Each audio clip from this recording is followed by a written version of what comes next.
ایک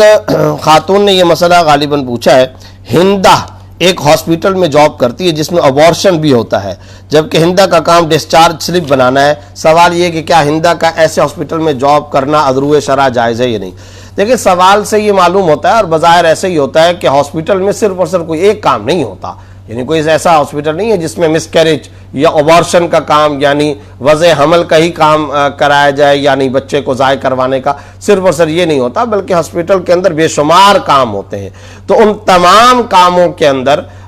کی آمدنی ہاسپٹل کو حاصل ہوتی ہے۔ اب جو یہ خاتون پوچھ رہی ہے کہ ہندا اگر وہاں ملازمت کرتی ہے تو کیا اس کی تنخواہ لینا جائز ہے یا نہیں، تو اب یاد رکھیے کہ جب مجموعی طور پر یہ ساری کی ساری آمدنی حاصل ہو رہی ہے تو یہ جو کام کر رہی ہے اس کا کام شرعاً جائز ہے، اور وہ کیا ہے؟ ڈسچارج سلپ بنانا۔ وہ پیپر بنا کر کے دیتی ہے، اب آپ فارغ ہو گئے، اب آپ ہاسپٹل سے جا سکتے ہیں، اب آپ کو ہاسپٹل سے چھٹی مل گئی، تو وہ چھٹی کے پیپر اور چھٹی کے کاغذات بنا کر کے وہ دیتی ہے، تو شرعی طور پر یہ کام حرام نہیں ہے،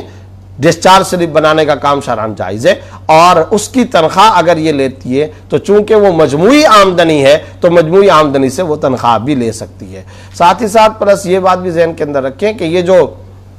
ابارشن کا کام ہے یہ ہر صورت میں حرام نہیں ہوتا، بعض صورتیں اس کی یقیناً حرام ہوتی ہیں، مثلا 120 دن گزرنے سے بعد، 4 مہینے گزرنے کے بعد اگر بچے کا وضع حمل کروایا جائے، مس کیریج کروایا جائے، ابارشن کروایا جائے، ظاہر ہے کہ وہ تو حرام ہے، ناجائز ہے۔ لیکن اگر فرض کرے 120 دن سے پہلے کوئی کرا رہا ہے اور شرعی عذر اس کو ہے تو ایسی صورت میں وہ ابارشن شرعاً حرام نہیں ہے اور اس کی آمدنی بھی حرام نہیں ہے۔ خلاصہ یہ کہ یہ ہندا چونکہ ہاسپٹل میں کام کرتی ہے اور اس میں مختلف ریسورسز کے ذریعے سے آمدنی حاصل ہوتی ہے، ان کا کام شرعاً حرام نہیں ہے، جائز ہے، اور اس کی آمدنی بھی شرعی طور پر جائز ہے۔ بنت عبداللہ نے ہی علی گڑھ سے یہ پوچھا ہے کہ ہندا پیشے سے ڈاکٹر ہے اور ہاؤس جاب کرتی ہے، جس میں بعض مرتبہ مرد حضرات کو بھی دیکھنا پڑتا ہے، اس دوران کبھی کبھی ان کے بدن پر بھی ہاتھ لگ جاتا ہے اور بعض مرتبہ سطر خفیف بھی مس ہو جاتا ہے۔ سوال یہ کہ کیا ہمارا یہ کام درست ہے، اس لیے کہ اگر ہم یہ کام نہ کریں تو ہم کو ڈگری نہیں ملے گی؟ یاد رکھیں، شرعاً یہ رعایت ضروری ہے کہ مرد کا علاج اور معائنہ مرد کو کرنا چاہیے، عورت کا علاج اور معائنہ عورت کو کرنا چاہیے۔ اصولی طور پر علاج کے لیے یہی طریقہ کار متعین ہے، اسی طریقہ کار کو فکس اور مقرر رکھنا چاہیے، اسی طرح سے کرنا چاہیے۔ لیکن ظاہر ہے کہ اس کے لیے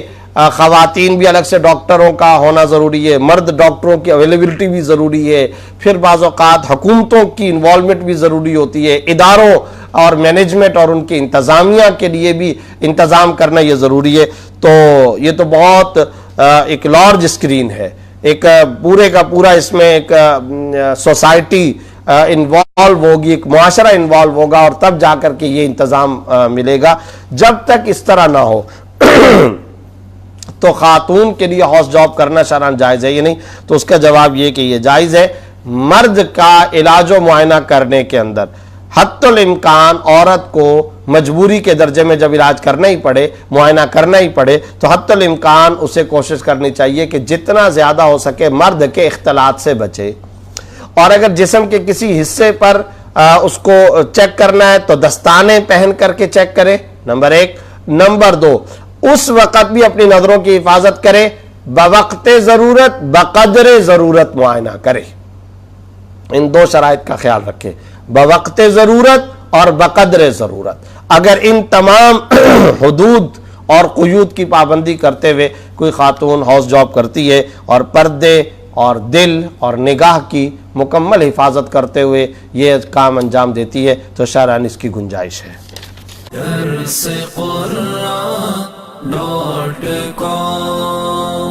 www.darsequran.com